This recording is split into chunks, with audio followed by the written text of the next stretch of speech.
engage, disrupt, adapt, repeat. You're listening to Pure Reinvention, the podcast for curious leaders, innovators, and people who are ready for the next level and beyond. I am so excited today to be able to have a conversation with Mike MacLaren, who is the Executive Director of the Michigan Press Association. Mike and I have built our relationship over the last number of months as Mike has begun exploring what reinvention really is, how reinvention can be used within the Michigan Press Association. And I've found that Mike is an eager and very curious leader regarding reinvention, has some very specific awarenesses that he has discovered along the ways that would be very helpful to share with others who are listening and curious about reinvention. So thank you, Mike, for spending the time with us. It's always great to be with you, Mike. Yeah. Mike MacLaren, one of the very interesting observations that first brought us together was a need. Yeah. You had identified a need for us to spend some time together.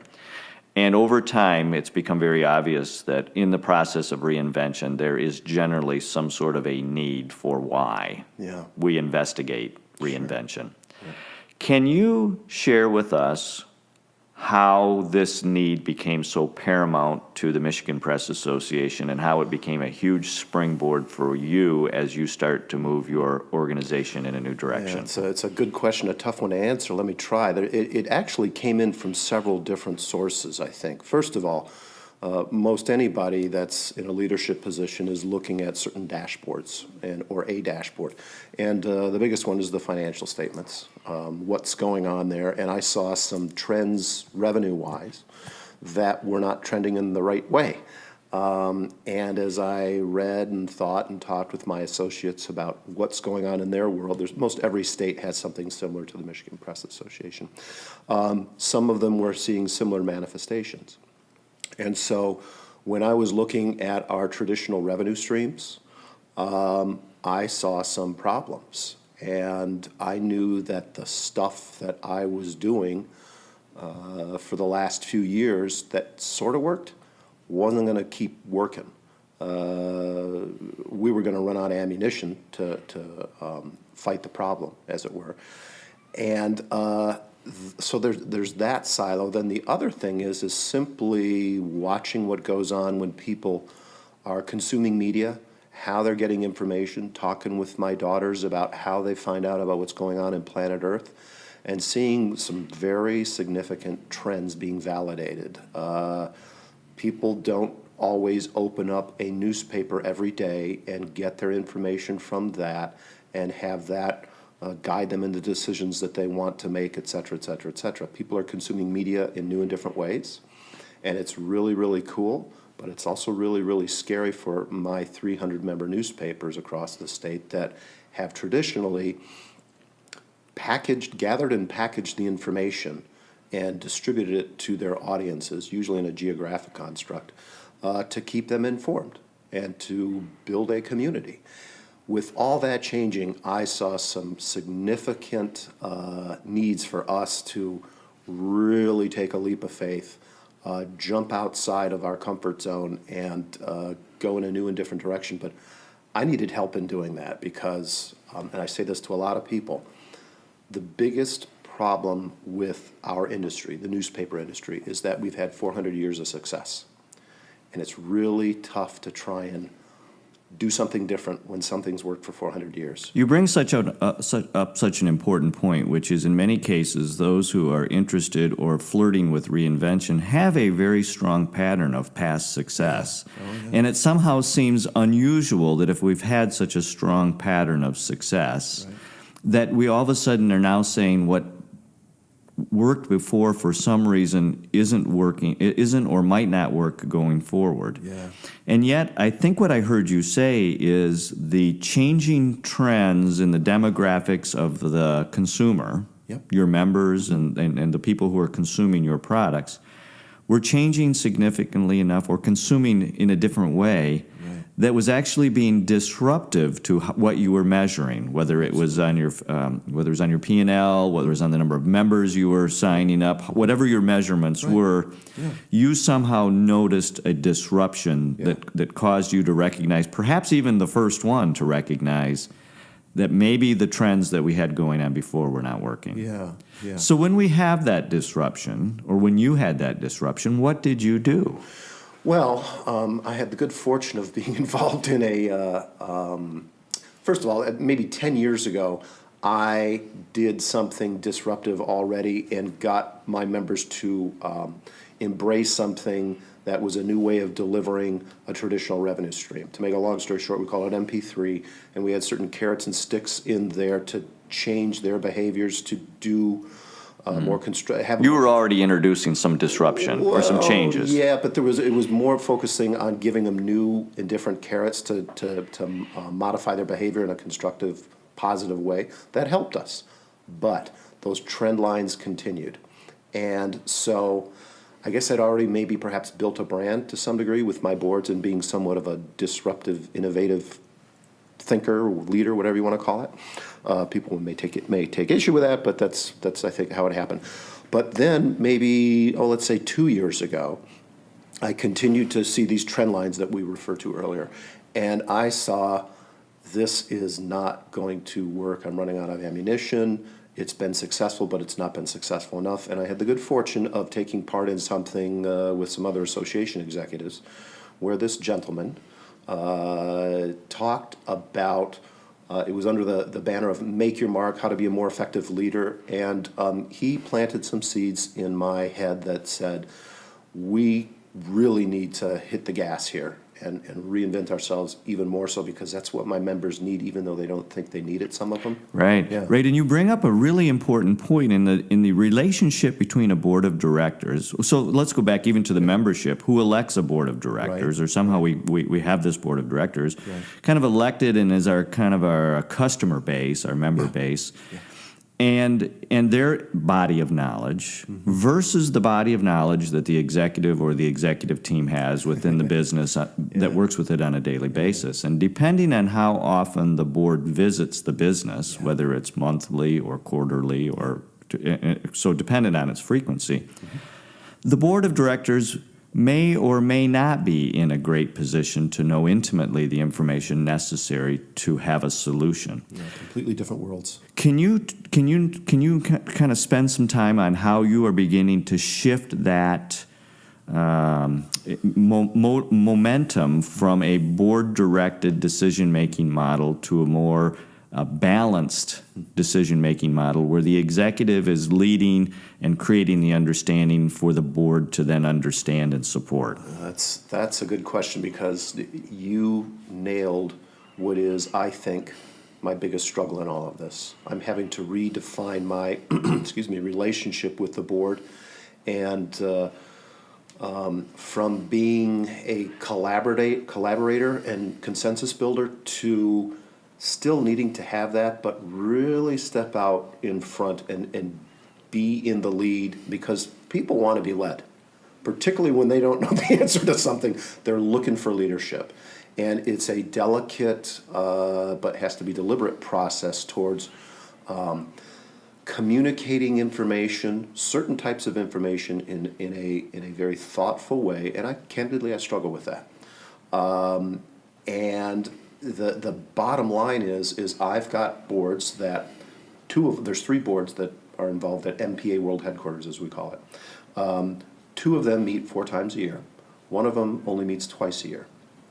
And they probably are not thinking about MPA 1 second until they open the door to our offices and go into a board meeting, and they've forgotten everything 31 seconds after they've left. And in that space of time that I have them, maybe let's say for 2 hours for a meeting, there's no way you can cover all the detail and nuance that you need to have them function effectively. So I need to up my game. And I think other people need to look at how can they make a better use of board members' times that are volunteers that care about the business. They're passionate about it, and they need it more than ever in many ways. but they just don't have the time or the access to data that I or any other chief executive would have to really make thoughtful, right decisions. And so there's a dance there. So, Mike, I think you and I would both agree the pace of change in a business and an association has dramatically changed from the past, which is probably one of the number one indicators of why this relationship between management and board and how decision-making needs to take place going forward is different. Can you outline for us how you are beginning to see the emerging new relationship between a board and the executive director or the leader in how this new dance will look as it starts to make decisions in a different way? Well, again, that's a struggle because it's the whole 400 years of success thing. But increasingly, I think going through this process where I've actually been meeting with a subgroup every week, looking at data, interpreting the data, but going back and looking at the data, that is a process where people, you can see their minds getting around the data and understanding it. And once they've done that, that gives us closure and builds trust between me and my executive board. Now, in this, you're describing a small group of board members who are becoming actively engaged in understanding. Who are thought and opinion leaders on their respective boards and have the credibility and trust of those boards. The old model would have all three boards or one board, all the board, getting their arms around it in 2 hours and making a decision. This is such a fundamental shift for our operations that it needs more time and thought and steeping, as it were. And that process, I'm finding, while it's long, it's very effective. And it really helps build the foundation for me to redefine myself and how I'm working with each board. Going through, let's say, these three people, each representing one board, to carry the message forward to the rest of those boards and say, look, we've done our due diligence, we've embraced the problem, we can't change the past, we've got to move to the future. But working very thoughtfully with those three people versus me just sort of communicating the information by myself as I have in the past, I think is a constructive step going forward. I think that's a very wonderful assessment of how instead of you needing to influence perhaps 50 people or 100 people on three boards, you've been able to dissect it down and share intimate information about the business with certain key people who then help you to carry the message of trust and understanding and the capacity for what happens next as almost an extension of your management team and your executive leadership. Absolutely. Because they've taken ownership of it. Absolutely. And that's basically because they understand not only where you are, but they understand where you as a team are now driving towards. So that brings up the very next interesting question is, how does an executive who has an organization which has had so much success in their past, how does it help an organization understand how to move forward when it's under trauma or it's having a disruption as you described? How does the use of outside resources begin to change the dynamics of how the business behaved? Well, it's much easier to change when you've got a crisis. Never let a good crisis go to waste is what Rahm Emanuel says, now mayor of Chicago. But the chief executive or even board leaders, liaisons, cannot do it on their own. They need further direction from an outside dispassionate source, I think, to help steer them down the path of looking at data in a constructive way, separating the wheat from the chaff, let's say, in that data. And there's going to be a tendency, whether it's the CEO or those key board members that we referred to earlier, to want to go off down their own familiar paths of how they dealt with problems or dealt with creative ideas. And you need someone that's got a fresh outside perspective that can see the data for what it is, because they are, in the end, it's just numbers, but what do they mean is the ongoing question. With my operation, they're newspaper people.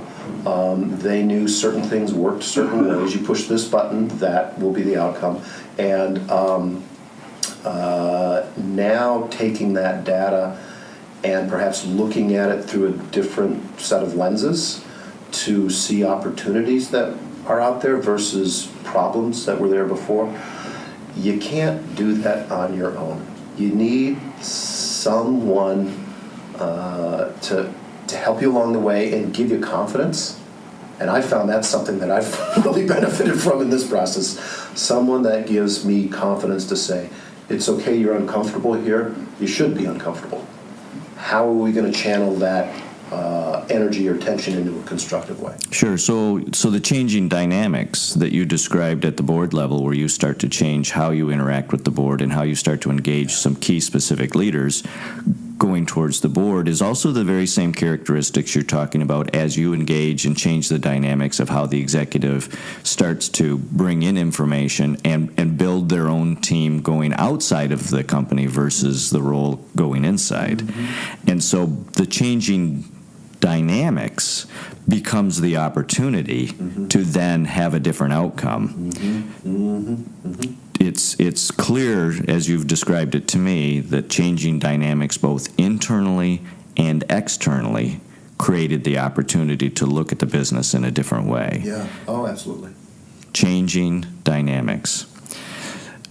You had mentioned to me at one time a phrase that was so powerful to me as I sat and I listened to it, and I've played it back many times as I've tried to understand what it really means. It wasn't, I need a drink, was it? It was not at that time. But it was in reference to how people approach the engagement of a consultant or a facilitator or a disruptor in thinking that they have all the answers. Right. And your comment back to me was, people have to understand this is a process, not a solution, and that the solution lies within the process. Oh, yeah. And that was so profound to me in how you had described where the answer lies and how the answer has to be discovered. And how the answer has to have ownership by then the business as it moves forward. Can you expand on why you felt so strongly about that and could so easily coin that phrase? Well, I think that goes back to even Dale Carnegie stuff. Get other people to realize that it's their idea. And this process that we are going through, which is a very thoughtful, deliberate process, is creating the opportunities for, whether it's an extremely small group or a slightly larger variation of that, to put forth their ideas, get the griping off their chest, whatever it is, and really come clean with, here's what we see as the problems. Having said that and gotten agreement on what that is, that then builds a very constructive framework to come up with solutions. And without this process, you're going to come up with solutions, but they're not going to work because it's a top-down management style, and that just doesn't work. These are bright people. They're passionate people. Put them to work. Help them along the way by using a very deliberate process, facilitated in a thoughtful way, to bring out solutions that Mike MacLaren or some other CEO might never have thought of. But because he's got smart, experienced people that he's working with, they can come up with the solutions. And without this deliberate process, you're really putting a lot of opportunity at risk. This is a very thoughtful mindset that you're talking about, because it completely changes in many ways the dynamics of the board, in that they sometimes come in to judge the ideas of management, and now you engage them as owners to take ownership of the idea. And then once the idea is owned, we will do our absolute professional best to make sure that that idea is fully developed and is successful. Yeah. And it's the difference between, am I owning the idea or am I judging the idea? And it's a very fundamental difference, but I think in this disruptive time that we're in, it allows us the opportunity to look at our relationship in a different way. I want to make sure I capture the highlights of, Mike, the things you've shared with us today, because they've been really, really well thought through. One is, first of all, the value of disruption, that in many cases there has to be some sort of a reason. Yep. Perhaps it's economic, perhaps it's something else, but there's something that captures people's attention that allows them to want to look at the world differently for some reason. Right. You seem to be indicating that as we go forward, associations and businesses will probably need to model something different in the relationship between the executive team and the board of directors. Absolutely. And that's an emerging new trend that we're kind of pioneering right now. Yeah. But it somehow goes along the lines of having, instead of the executive team sharing with the board for the board to judge, it becomes a different ownership awareness that everyone is starting to embrace. Yes. The role of a outside facilitator yeah. to help or to change the internal and external dynamics within the business, so that the change in dynamics allows for the growth to take place, as opposed to trying to expect growth without having a change. And I think that's been the wisdom that you have incorporated here, is you've opened that space by creating a changing dynamic. Critical. It's critical. And then finally, the expectation that when you engage in a process like reinvention, those people, the owners of that, for example, you, fully understand that the answer or the solution is in the process to be discovered, not that it is something that someone holds and you buy from them. Correct. That the answer already lies within you or within your intellectual capacity as a business. It has to be encouraged out, or it has to be discovered. And that actually is something that on an ongoing basis becomes the difference between successful companies and unsuccessful companies, is that internal capacity to continually reinvent themselves and stay relevant. Yeah, yeah. Mike MacLaren, I want to thank you so much for sharing your wisdom today with us. It's been an enjoyable interchange of ideas. I've looked to you many times for thoughts and ideas, and I'm absolutely thrilled that you shared some time with us today. I always learn new stuff when I'm talking with you, Mike, and I fully enjoy it.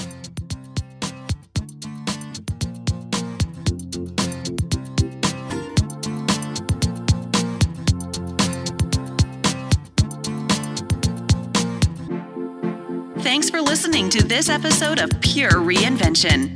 Keep the conversation going and get alerts when new episodes are available by following us on Twitter @PureReinvention, or sign up for our mailing list at purereinvention.com.